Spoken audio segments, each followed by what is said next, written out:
What's up everybody, it's Loc Muinne Blanca, and we are back with another explained video. This time we are continuing our Witcher series with The Witcher 2 Assassins of Kings. This game is a direct continuation of the first game, so if you haven't played the OG Witcher or watched my Witcher explained video, go do that right now. Like, right now. Pause this video, go watch the other one first. Okay? All caught up? Great. Just like the first Witcher explained video, this game gives you choices. Choices that dictate future events that happen not only in this game, but also in The Witcher 3. This means there are all kinds of different storylines. Do me a favor and accept the fact that everything that happens here is canon. It's probably not, but go with it for no reason other than the fact that I'm not replaying this game that many times. However, no matter what path is taken, it is still a great story. And if you are one of those that can't stand the outdated game mechanics, annoying UI, or can't spend 25 plus hours to play The Witcher 2, don't worry, I got you.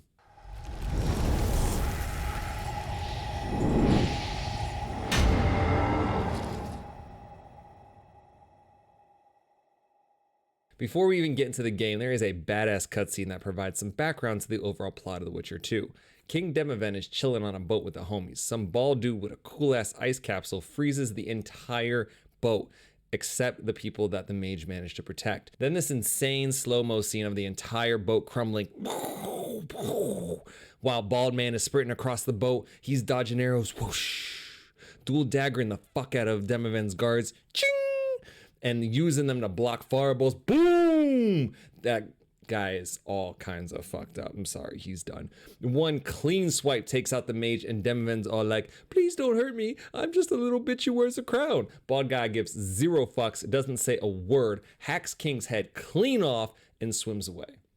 Gangsta as fuck. I know that was a lot of unnecessary detail and weird sound effects, but it's a cool ass cutscene. Highly recommend you check it out. Then the game actually starts and takes place months after Geralt saved King Foltest from the assassin in the final scene of The Witcher 1.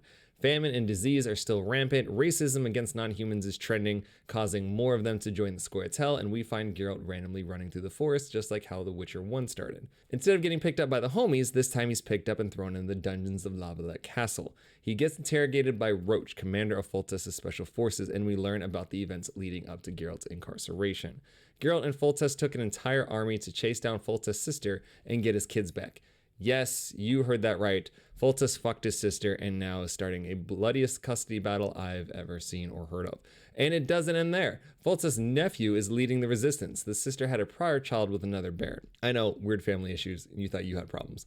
Anyway, Geralt manages to get him to surrender, fights off a fucking dragon, and Foltest gets to see his little incest babies. But that's short-lived because holy fuck. The blind monk killed Foltest? The blind monk is medieval Agent 47 from the first cutscene? What the fuck? Unlike the ending of Witcher 1, Geralt can't get there in time and the bald assassin man yeets himself out a window. He must be immune to fall damage. Of course, leave it to the dumbass soldiers to think that Geralt was the one that killed Foltest, and this is the story of how Geralt's ass ended up in jail. Roach is on a mission to avenge his king, and Geralt says he can ID the guy who did it. Their only lead is jacked Agent 47 escaped on a boat with some Scoia'tael. Because murder mysteries aren't confusing enough, we also get periodic flashbacks as Geralt starts to regain some of his memory. You might remember from Witcher 1 that he lost it. Before the events of Witcher 1, Geralt was in Rivia butchering the shit out of a bunch of racist humans who were riding against non-humans. Geralt ends up catching a pitchfork and is pronounced dead. Yennefer also dies trying to heal Geralt. Ciri ends up taking the two following the riots. Back to present day, Roach and Triss help Geralt escape, and instead of immediately jumping on a boat and leaving before the guards show up, they have a 10-minute conversation about Roach's lead.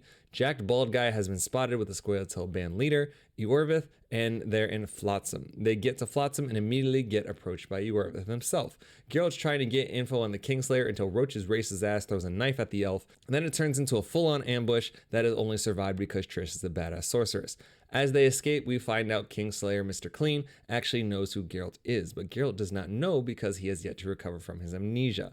Finally, in Flotsam, they're just in time for the public execution. Nice. Wait, why are Dandelion and Zoltan getting hung? And Zoltan Doesn't look like a fish anymore. Shout out to the graphics upgrade. After beating the shit out of the executioner, Flotsam's commandant, Loretto, rolls up and spares Geralt's friends in exchange in a meeting later that evening. Geralt and Roach are ready to meet, but Loretto is currently meeting with Sheila, a very powerful sorceress that has history with Triss. Eventually, Loretto asks Geralt to help him capture Iorveth. While investigating, a captured elf from Iorveth's unit tells Geralt the Kingslayer betrayed the Scoia'tael that helped him. Dude's now on his way to kill Iorveth himself. We also finally get his name, Letho. Geralt has another memory spike and we find out that he and Yennefer weren't actually dead. Now they're just naked. Ciri went to another world, leaving the two on their own island, and they lived happily until the Wild Hunt rolled up and fucked up their whole shit. They kidnapped Yennefer, and Geralt returned to being a Witcher as he begun to search for Yennefer and get revenge on the Wild Hunt. Geralt then starts making connections to the first game. He was fleeing the Wild Hunt when his homies found him. The demon ghost dog things were Wild Hunt dogs pursuing Geralt. They were also pursuing Geralt when they showed up during that final battle between Geralt and the Grand Master. Holy shit, it's all making sense now. Conveniently, there are roses of remembrance in this forest, and Triss can help restore more of Geralt's memory if they get one. After taking a rose and killing a bunch of bandits for doing the literal same thing, Geralt and Triss fall through the floor into a very convenient, unbelievably romantic bath scene. You get one guess on what happens next. Yep. They fucking. Now with full post-nut clarity, Geralt finally decides to start searching for Iorveth again. Geralt finds and warns him about Letho's betrayal, and a plan is conceived that proves Letho is the two-faced bitch-ass jacked-as-hell traitor. Just when it's about to get real, it gets really real because Roach and his boys decide to roll up. Geralt needs to make a choice, help Iorveth or Roach. I'll be honest, I felt kind of bad about the whole Scoia'tael slaughter thing that happened in the last game, and it seemed like their cause was more just and less intrinsically racist than the others, so Geralt decided to help Iorveth. Before he can even begin to comprehend the ramifications of that decision, Letho jumps Geralt and now has to fight for his life in the same bath that he was just fucking. Letho drops Geralt, says they worked together at one point, and Geralt even saved his life. Because of this, Letho says they are even now and starts to leave. Here we go again. Bad guy getting away in a Witcher game. And because overused tropes never go out of style, Letho gives away his plan, saying he's going to steal Triss to teleport himself to Aedirn. Guess where Geralt's going next?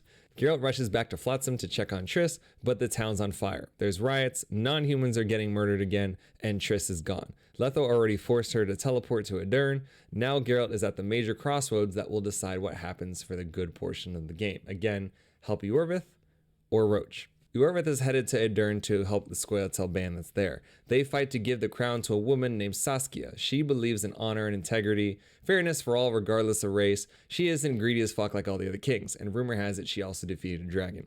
That's good enough for me, so Geralt helps Iorveth steal the boat holding all the elven prisoners, and we're off to Aedirn. As you could imagine, Roach is pissed. I mean, the guy did break us out of jail, but we're going after Letho, not the honor of Foltest's dead incest having ass. Meanwhile, Saskia, the attractive lady Iorveth has been talking about this whole time, and Stennis, King Demoven's son, are meeting with Henselt. Henselt is threatening to invade and wants them to give up the land. Stennis is all like, fuck you, you're not taking shit. Henselt comes back with, then you'll die. Stennis goes, get the fuck off my lawn. Finally, Henselt says, then you'll die. Now. And they have a massive sword battle over this shit. Aren't these supposed to be peaceful negotiations before the armies start ripping each other apart? During the battle, like any good secondhand idiot bad guy, Henselt awakens a dark force and then just decides to run away. Hold up. Why is Sheila working with him? Geralt and the homies roll up as wraiths begin to swarm the battlefield. Just when everyone's about to die, Harry Potter's owl flies and decimates the wraith. Turns out that's actually Philippa, another super strong sorceress that's working with Saskia. Philippa and Geralt cover the others as they make their way through the mist and back to Saskia's stronghold. Saskia calls a meeting of her commanders to find out the mist is remnants of a curse recreating a past battle. If the curse is not stopped, the mist will grow and consume everything. To lift the curse, Philippa and Geralt need a series of magical items that will send us on an annoying series of fetch quests. More on that later. Finally, they argue a bunch about whether or not Iorveth can join the club. He gets in, everyone drinks to celebrate. No fucking way. Saskia's been poisoned? Philippa stabilizes Saskia's condition and informs Geralt that she needs even more random shit to heal Saskia, including the Rose of Remembrance that Triss has. Yay, more fetch quests. In case I've lost you, here's a quick recap of Geralt's current situation. Triss, Geralt's girl, has been captured by Letho. Henselt has a massive army ready to destroy the underdog squad Geralt chose to join, and leader of this underdog army has been poisoned. There's a growing mist full of wraiths ready to fuck everyone's shit up, and Geralt's the only one capable of solving all of these problems. Things aren't good. So Geralt starts investigating and fetching and killing and fetching some more, and manages to fix a troll marital dispute, quell the peasant riot that accuses Stennis of poisoning Saskia, find out that Philippa's a freak, and learn that Nilfgaard is here to third party the battle. Triss was turned into a figurine and is on her way to Loc Muinne, along with Letho, Sheila, King Radovid, Nilfgaard reps, and all the other major players, each with their own greedy-ass agenda. Finally, everything's gathered to cure Saskia's poisoning. She drinks the blue Kool-Aid, takes the EpiPen to the heart Mia Walla style, gets exercised, and then makes out with Philippa Sleeping Beauty style. Dwarf drops the best line of the entire game. What type of magic? Lesbomancy. And Saskia is finally awake.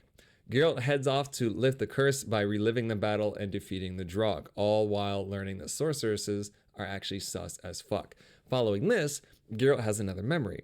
This time Letho's on the verge of death and Geralt manages to save him. Letho's a witcher from the School of the Viper, another witcher faction.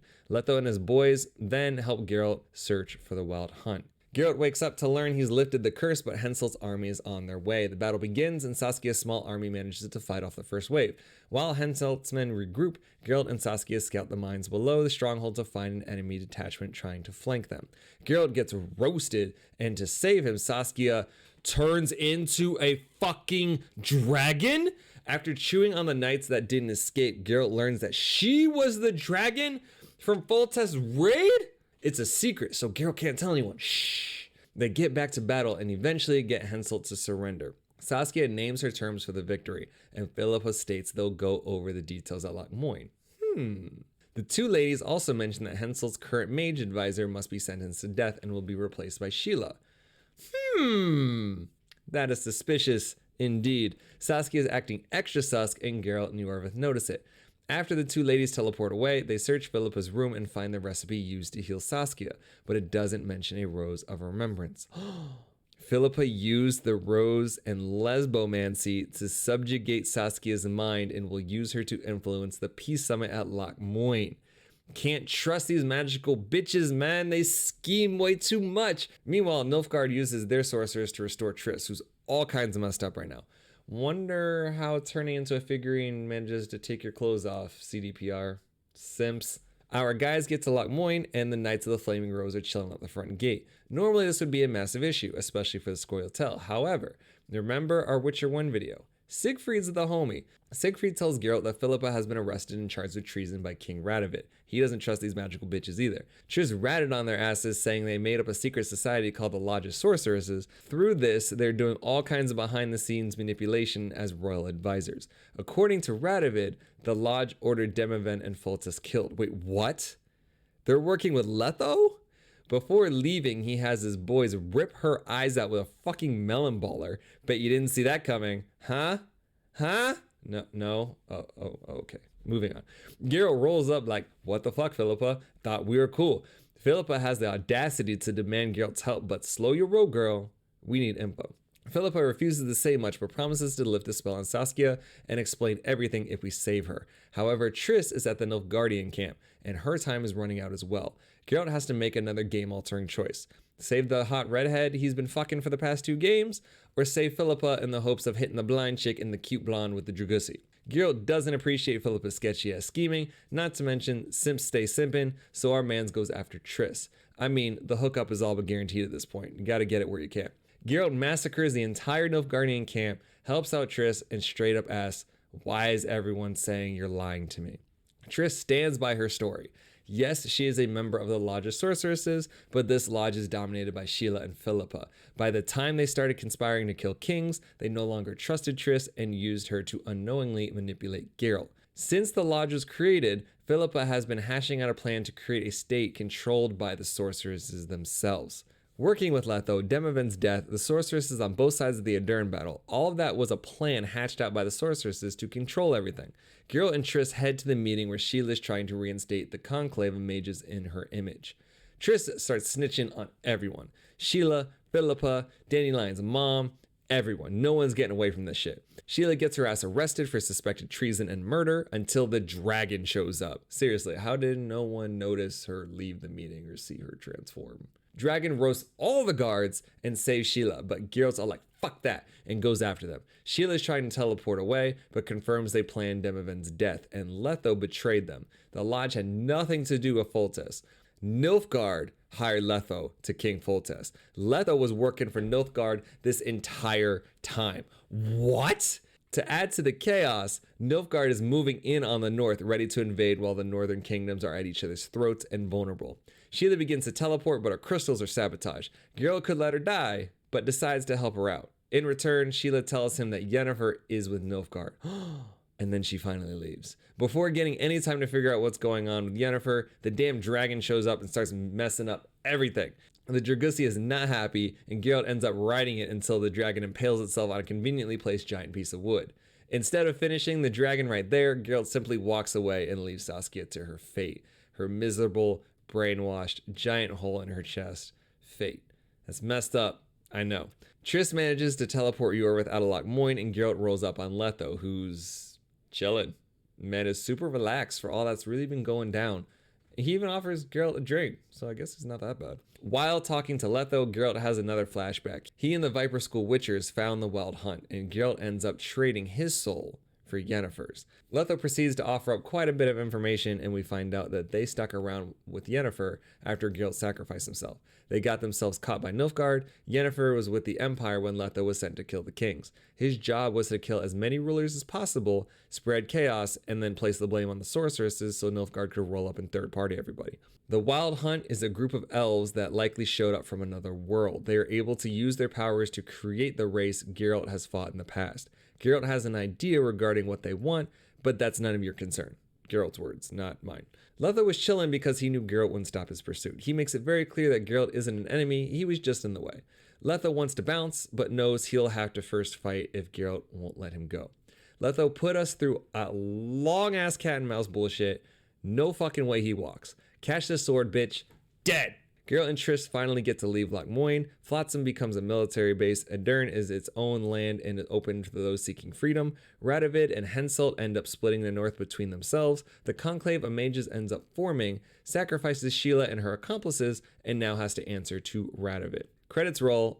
Post-credit cutscene. Peasant gets trampled. How is he still alive? Doesn't matter though, because holy shit, Nilfgaard's here, ready to mess everyone's day up. And that's Witcher 2, Assassins of Kings. I guess CDPR completely forgot about Alvin. Don't trust the sorceresses unless she has red hair and puts out. And we still don't know what's going on with Yennefer, at least until our Witcher 3 video.